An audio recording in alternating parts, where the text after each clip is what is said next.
This is my rifle. There are many like it, but this one is mine. My rifle is my best friend. It is my life. I must master it as I must master my life. Without me, my rifle is useless. Without my rifle, I am useless. Welcome to World Cinema Reviews. Tonight, I'm finishing it, guys. I'm giving you the third review of my, after talking about my director series, the third film, because I said I had already reviewed one, but I was to review two films, so this is the third one. I'm talking about Full Metal Jacket. And I said it in my other video, Kubrick is truly King Midas. Anything he touches, he makes gold. So after making The Shining, if he makes The Shining an awesome, great, powerful horror movie, then he makes a war drama, and it becomes one of the best war movies of all time. He made The Shining one of the best horror films of all time. Anything he made, it was awesome. 2001: Space Odyssey was one of the best sci-fi films of all time. It just boggles the mind. It's amazing. Words cannot describe it. I'm gonna try, but Full Metal Jacket, the perfect word war film, captures two things. The plot involves basic training, which is the dehumanizing of the soldier, taking a young man, stripping away all he's got, all his animosities, all his imperfections, all his doubts, his insecurities, his pride, his sense of individuality, his frivolities, anything that could interfere with his ability to kill mercilessly, become a true killing machine, has to be taken away. Part two of this great plot and beautiful, perfect film involves actual war. Like if you've seen in a video, I've been to war, not as a combatant, but as a civilian. And I can tell you for a fact that they're now fun. Anything and everything everybody says, it's true. There are no winners, only losers. But there are people who will collect and get rich of them, I assure you. Having said that, the actual horrors of actual war will stay with you forever. I've seen things, maybe someday I'll do a video, but this film captures, I think I've only seen Private Ryan. I think it will be the only team that will rival how realistic and it just is incredible, because it really captures the Vietnam War. It captures the horrible the horror of the soldiers going in, the horror of the civilians involved, the horror of what they see and they will never forget in their lives if they survive. And it also involves um, tough decisions that they had to make that will forever impact not only their lives but the lives of whoever they touch. And it also involves the stupidity of the government involved. It involves, the things that could have been avoided, lives that could have been saved, because of people make really stupid decisions. And even though I think it just speaks for itself, it doesn't blatantly has a propaganda idea of saying, "Ooh, war is evil." It's not. I don't want to bring controversy, but I've seen other directors be very, very. I'm not going to mention them because I'm going to open Pandora's box. But I know who I'm thinking about, and you may catch on it. But there are some directors that try to cash in and ooh, war is evil, and they take one side or the other. Kubrick is just saying, look, dude, this is what war is. It's not pretty, it's not elegant, it's not going there and killing a whole bunch of people. This is true. This is how bad it is, and and it's it's not. I mean, this is. I'm thinking of maybe only one other film rivaling, which might be Apocalypse Now, which is a fantastic other film. But Kubrick takes just a different thing, because Apocalypse Now still, goes out there to the people who are just plain crazy fighting the war. These guys are just kids trying to survive, and I think that there may have been some guys that were there involved in the Vietnam War. Who knows?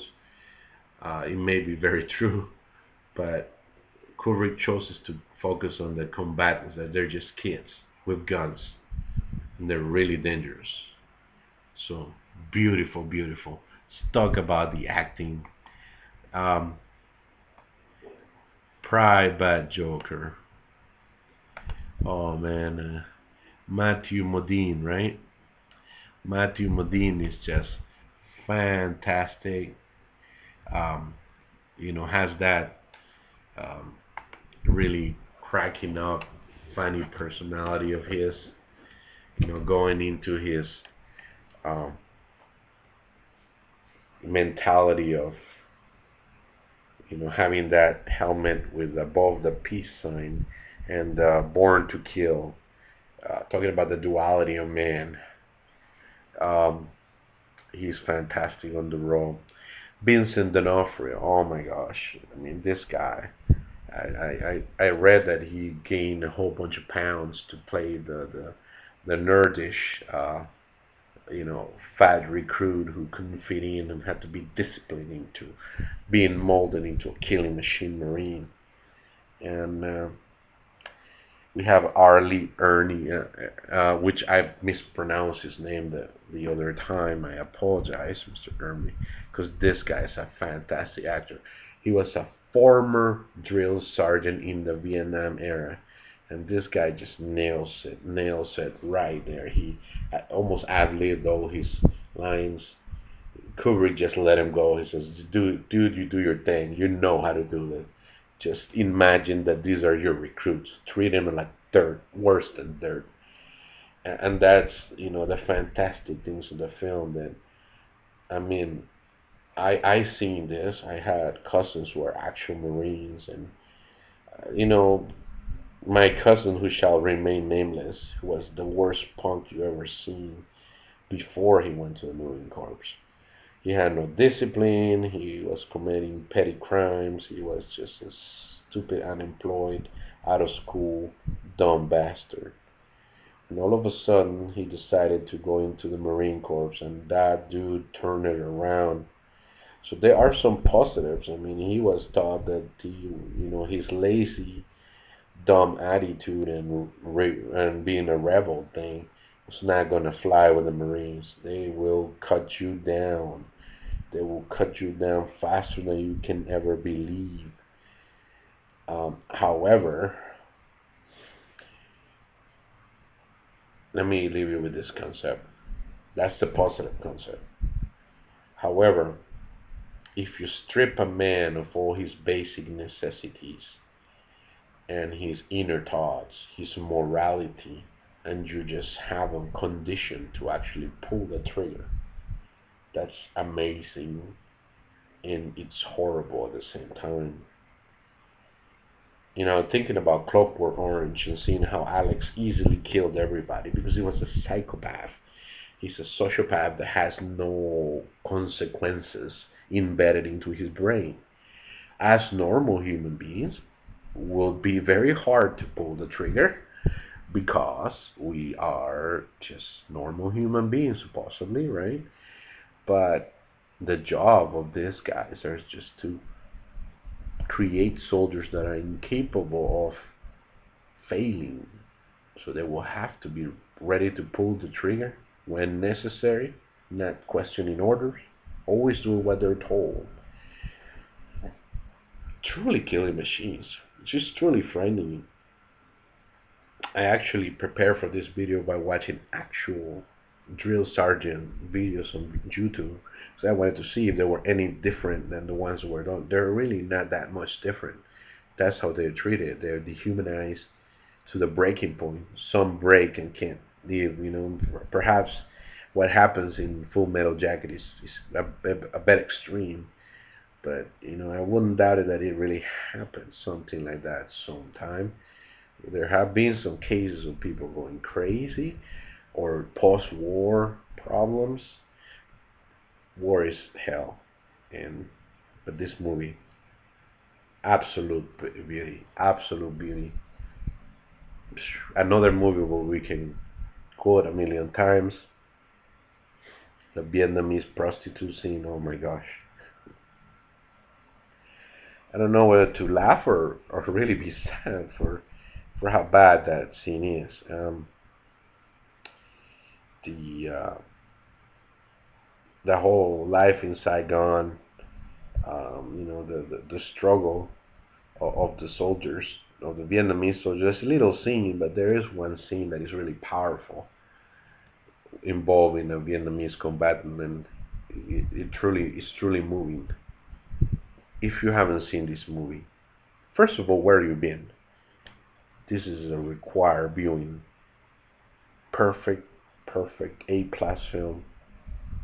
Anything Kubrick, man, go watch it. But don't miss this film. And remember, this is my rifle, this is my gun, this is for fighting, and that is for fun. Don't get them mixed up. Signing up, watch that movie. Hopefully it made you laugh. Hopefully it made you think. Hopefully you're going to watch Full Metal Jacket. And thank you so much for watching. Subscribe if you like me. If you don't, that's okay, no hard feelings. But at least say why you didn't like me. And subscribe. I need subscribers, because I want all these crazy videos to mean something. Signing out. Take care. Bye-bye.